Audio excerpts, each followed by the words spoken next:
Welcome back to the Girl Doc Survival Guide. Today, I'm very happy to be with Dr. Kathleen Kerr. Dr. Kerr, PhD, is a professor in the Department of Biostatistics at the University of Washington, where she also directs the Biostatistics MS capstone program, as well as the Summer Institute in Statistics for Clinical and Epidemiological Research. She has researched overdiagnosis and medical decision-making, as well as how pathologists interpret an image and make a diagnosis. Welcome to Katie. Thanks very much for having me. Can you first share a personal anecdote? Yes, being a woman of the age that I am, it means that over the past 10 years or so, many female friends have started to have mammograms as part of recommended screening. And very often a friend had her first mammogram. She would say, "Great news, everybody, I don't have breast cancer." As someone who works in the area of imperfect tests, it really struck me. It was a good reminder for me the way that regular people think about this stuff, that cancer is something you either have or you don't, and you have a test that either tells you that you have it when you have it or tells you that you don't have it when you don't have it. I think that sort of the way real patients actually think about these things is important to keep in mind. That's a really good point. What exactly is incorrect about that general perception of, I had a screening mammogram and I'm great, I don't have cancer? I'm certainly no expert in mammography, but just that these tests are imperfect. Screening is especially good at catching the slow-growing cancers. Slow-growing cancers are the ones that are less important to catch early. Screening isn't so good at catching the very aggressive, fast-growing cancers, which are, of course, the ones you really want to catch early. So there's a mismatch between what screening is good for and what you would really ideally like to be able to do. Yes, screening detects more slow-growing things, and it's not really meant to necessarily catch the very aggressive cancers. It could, if it just happens to be something started growing rapidly right before you're about to get your screening exam. So, yes. Some of your research relates to overdiagnosis. Can you talk about overdiagnosis? The standard definition of overdiagnosis is the diagnosis of a disease that is not going to cause morbidity or mortality in a patient's lifetime. Potentially a cancer that is so super slow growing that, particularly if it's diagnosed in an older person, is very unlikely to actually harm that patient during their lifetime. Yes, that's the definition that more recently I've heard. The way I always perceived overdiagnosis, I was actually equating overdiagnosis with overcalling. Overdiagnosis on the pathologic side, it's a true diagnosis. It's not an error. So to me, and I would love to hear your perspective, overcalling is basically an error in the sense that that diagnosis should not have been made. A less severe or even a benign diagnosis should have been made. Whereas overdiagnosis isn't an error, it's the correct diagnosis, yet the patient is not helped by that diagnosis. In fact, the patient is probably harmed by that diagnosis because they would have been just fine if that disease had never been diagnosed. Yes, I recently learned that overdiagnosis is actually pathologically cancer. I think actually a lot of my colleagues in pathology and dermatopathology and also dermatology and maybe all over medicine think those two terms are synonymous. If I overdiagnose a cancer on someone, it meant that I'm overcalling it, that every other person, 100 other people that looked at it would have called it something less than that and not cancer, but I overcalled it and I'm wrong. But overdiagnosis is the right thing to call it from the pathology perspective. But as you said, in terms of the outcome for the patient, it's not going to harm the patient, cause symptoms, morbidity, or death, mortality. The hard thing for me when I'm looking at the microscopic slide is that I feel like I don't have a crystal ball for that. How do I know how symptomatic something is already or might be in a week or a month or a year? And also, how would I know if that's going to be something that's going to eventually kill the patient? I really do think that's a misconception that overdiagnosis is the same thing as overcalling. The problem is we don't actually have a gold standard of what really is a cancer. It is not black and white. And also we don't have the crystal ball of what's really going to happen to the patient in the future, whether something's overdiagnosis or overcalling or maybe both. We can't tell the difference from the path side, at least. Absolutely. It's a really thorny problem because once you diagnose something, it's very hard to not do anything. It's hard for the physician and it's hard for the patients. We very rarely actually can identify an individual case of overdiagnosis because when there is the diagnosis, then that's followed by treatment. So we have no way of knowing if the patient would have been fine had the patient not been treated. So the evidence for overdiagnosis comes very much from population level data, epidemiological level data. It doesn't come from saying, oh, look, here's a patient. This patient was overdiagnosed. Yes. It's tricky. The first paper I was going to do on overdiagnosis actually started out as a very simple kind of data on what are dermatoperceptions of overdiagnosis. Do they think, for example, overdiagnosis of melanoma is a public health issue in the US? In our study of dermatopathologists, we basically found that 2/3 thought overdiagnosis of atypical nevi is a public health issue. About a half thought overdiagnosis of melanoma in situ was a public health issue. And about a third thought that overdiagnosis of melanoma is a public health issue. We thought it'd be really interesting to look at associations between their perceptions about whether overdiagnosis is an issue and how they diagnose study cases. For example, I wondered whether those who thought that melanoma is overdiagnosed and is a public health issue in the US, whether those were maybe a little more reserved from giving that diagnosis to our study cases than those who didn't perceive overdiagnosis to be an issue.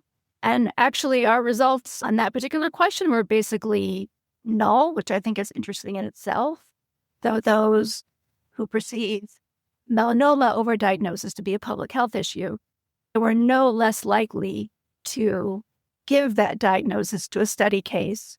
Yeah, I read that paper of yours. That makes sense to me. As we just talked about, overdiagnosis still means that the pathological diagnosis is actually correct. So even though I do think overdiagnosis is a public health problem, when I'm signing out a melanoma that is a thin melanoma, I'm like, oh, it'd be nice maybe for the patient to not call this melanoma, but it really is a melanoma. Some of my pathology colleagues have similar thoughts that maybe just changing the names would help somewhat. Because again, to regular people, anything cancer is, for the most part, just terrifying. In addition to your research in overdiagnosis, you've written some articles on when a pathologist or dermatopathologist gives a second opinion on a case that already has a first opinion, that already has a diagnosis. Can you talk a little bit about that medical decision-making? Yes, we did 2 studies, but I'll talk about the one in dermatopathology. Our study subjects were dermatopathologists, and they interpreted melanocytic lesions.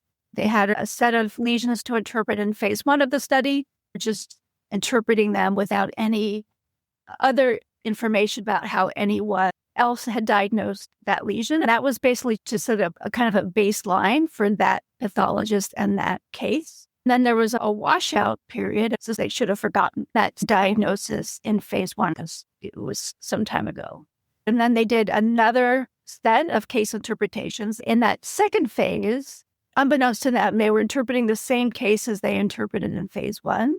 But in phase 2, we randomly assigned for them to see a prior diagnosis of the case by another dermatopathologist. For some of the cases in phase 2, we said, we don't have another diagnosis, so just give your first opinion.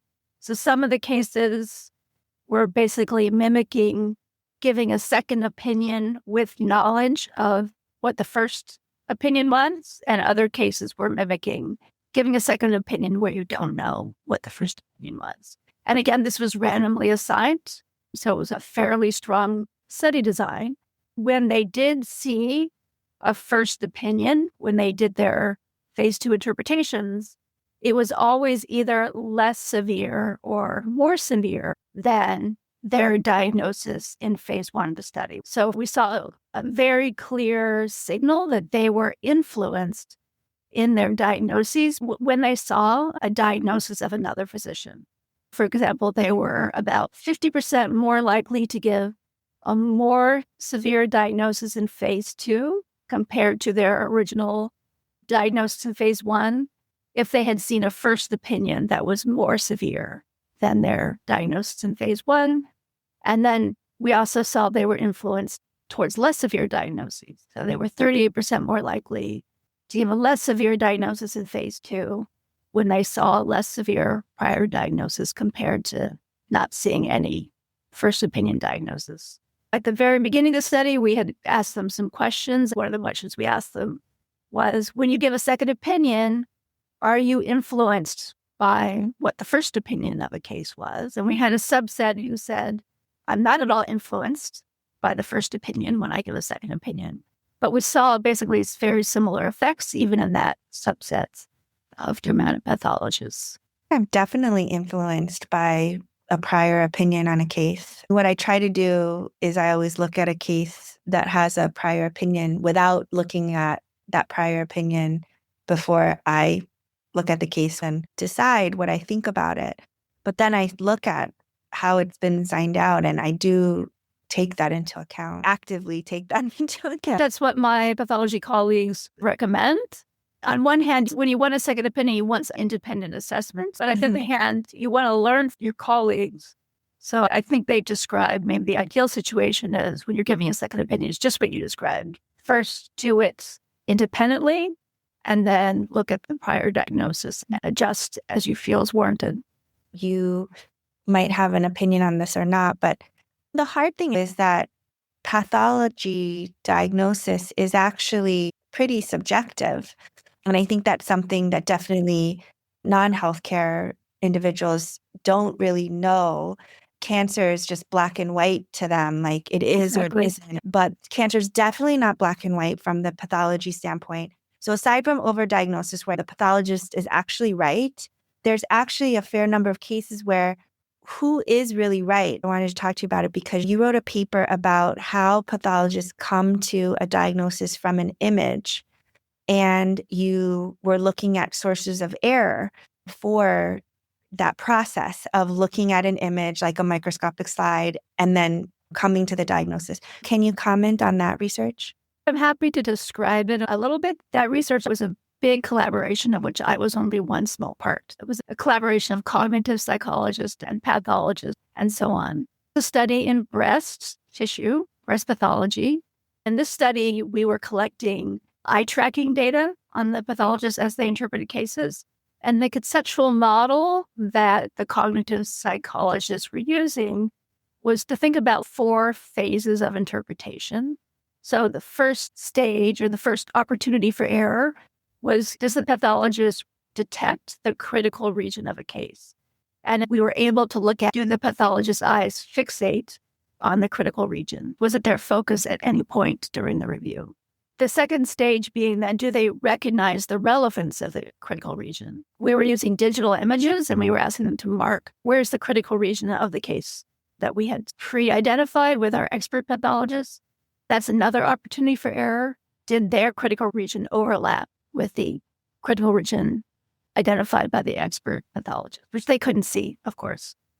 Then they were asked to describe what they saw in their critical region, describe the features.